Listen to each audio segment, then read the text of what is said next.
Bonjour à tous, alors l'objectif de cette vidéo c'est de résoudre des inéquations avec du logarithme. Donc il y en a trois, chaque fois la même méthode, on a déjà vu ça. Première phase c'est rechercher on va dire, le domaine de définition de l'équation ou de l'inéquation, qu'on peut appeler le domaine de travail. Voilà.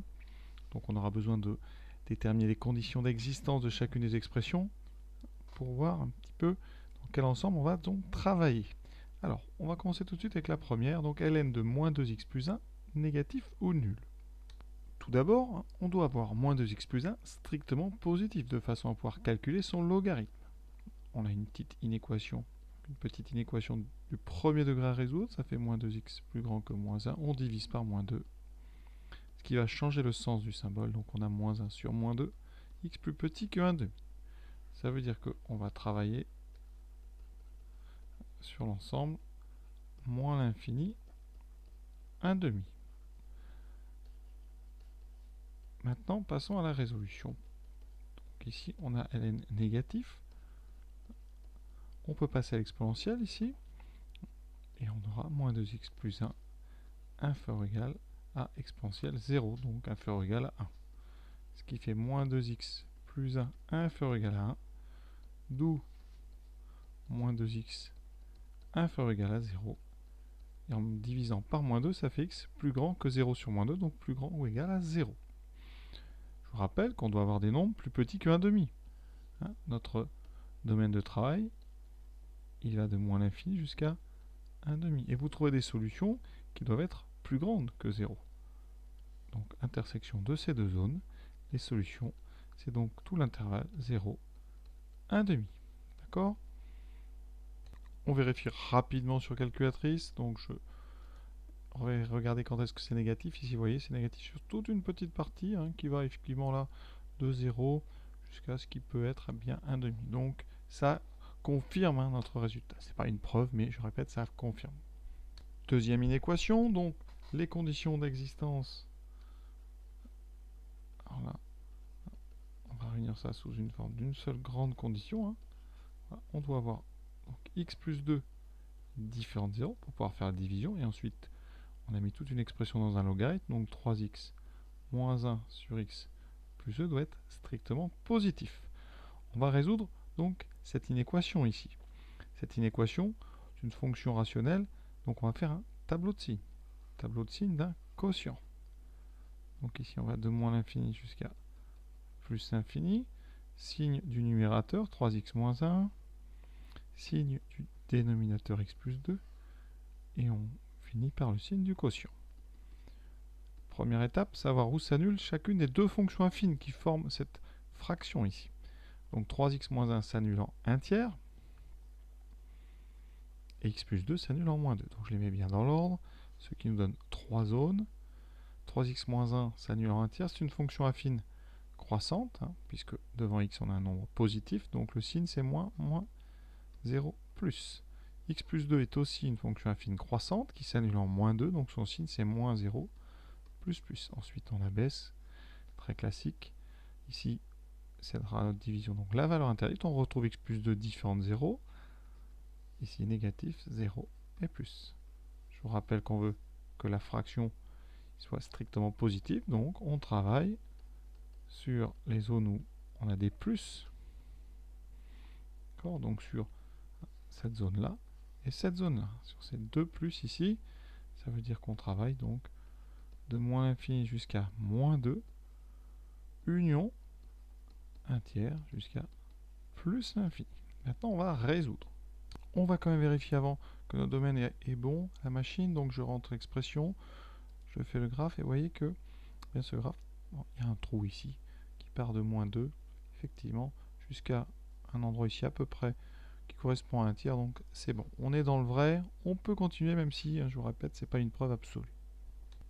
On va passer à l'exponentielle, ça nous donne 3x moins 1 sur x plus 2, ici, supérieur ou égal à exponentielle 0, donc à 1. On en a fait un tout à l'heure comme ça. Ce genre d'inéquation, c'est très classique. On évite les produits en croix parce que le signe de x plus 2 pourrait faire changer le symbole du milieu. Donc on met tout à gauche et on met au même dénominateur. Voilà.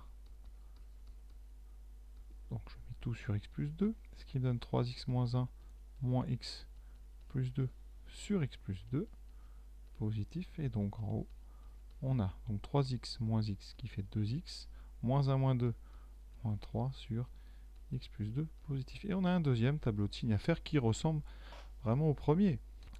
On a encore ici deux fonctions affines, l'une s'annule toujours en moins 2, l'autre s'annule en 3 demi, donc 1,5. Voilà, donc on a trois zones. Hein.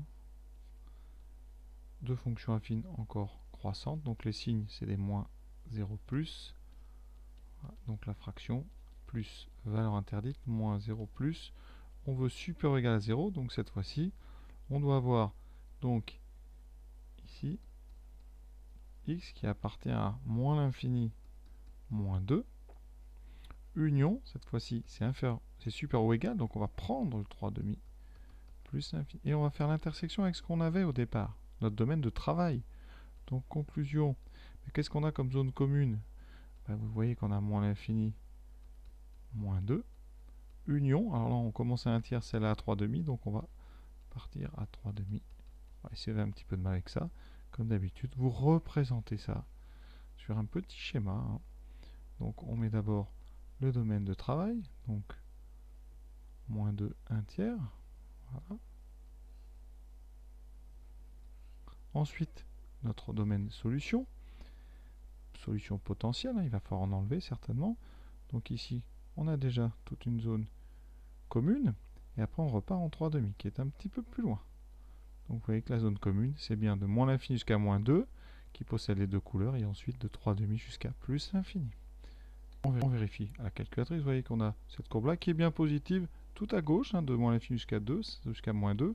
Et à partir d'un certain nombre ici, alors on peut faire un petit zoom. Ici, on va faire un cadre pour bien voir ce qui se passe là. Donc zoom, cadre ou box, ça dépend des machines. Hein. Voilà, et après, voilà, je vais tracer un petit rectangle. Et je vais regarder un petit peu la valeur, là où ça fait 0, on doit trouver un demi, si on a bien fait notre travail. Voilà, je fais un zoom, j'attends le tracé, et effectivement, il semble que ça soit bien en 1,5, donc on peut continuer. Voilà. Troisième inéquation, la seule condition qu'on a ici, c'est 2x moins 1 strictement positif, ce qui me donne x plus grand que 1,5. Donc, on va travailler sur l'intervalle 1,5 plus l'infini. Voilà, on est déjà... Hein. Bon, là, maintenant, on passe à la résolution.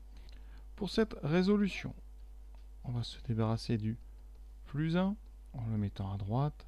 Donc, ça fait ln de 2x moins 1 plus grand que moins 1. Et vous voyez, on peut donc passer à l'exponentielle, ce qui donne 2x moins 1 plus grand qu'exponentielle moins 1. Exponentielle moins 1, ça existe, hein, c'est tout simplement 1 sur e. D'accord? C'est une puissance négative, donc c'est une puissance qui est dessous. Hein. Alors ici, ça fait donc 2x plus grand que donc 1 plus, alors je vais mettre 1 sur e, et on divise par 2, donc x est plus grand que alors 1 sur 2 plus 1 sur 2e. Voilà, alors maintenant, évidemment ça, vous voyez bien que 1,5 plus 1 sur 2e, c'est plus grand que 1,5. Donc, comme notre domaine c'était 1,5 plus l'infini, de façon assez rapide, on en conclut que notre domaine, eh bien, solution, ça va être tout le domaine à la fin. D'accord? Pour ça, si vous voulez, on peut l'illustrer toujours avec cette fameuse droite T réelle. Ici, notre domaine, donc, c'est de 1,5 jusqu'à plus l'infini. Les solutions potentielles sont donc plus grandes que 1,5 plus 1 sur 2e. Donc on est à droite. Voilà. Vérifions juste rapidement la machine. On a comme valeur 0,68 sur donc la fonction. Je rentre donc le membre de gauche. Je vais chercher quand est-ce qu'il est. On a dit donc positif strictement. Et sur la courbe, c'est donc à partir de ce point-là. Et avec la petite croix, la trace ici, vous voyez bien que c'est à partir de 0,68. Donc ça correspond bien à ce qu'on a fait. Hein. Voilà, l'exercice donc est terminé. J'espère que ça vous a plu. À très bientôt pour d'autres exercices avec le logarithme.